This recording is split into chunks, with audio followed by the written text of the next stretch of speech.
Chapter 7. So the king and Haman came to banquet with Esther the queen.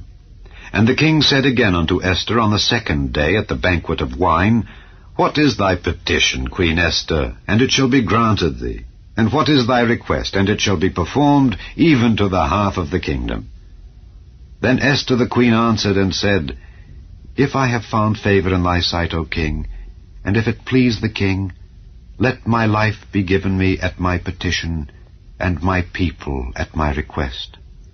For we are sold, I and my people, to be destroyed, to be slain, and to perish. But if we had been sold for bondmen and bondwomen, I had held my tongue, although the enemy could not countervail the king's damage.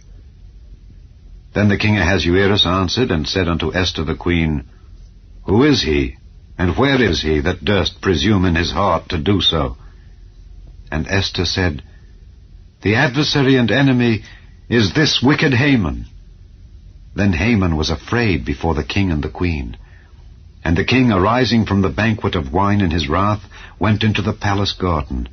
And Haman stood up to make request for his life to Esther the queen, for he saw that there was evil determined against him by the king.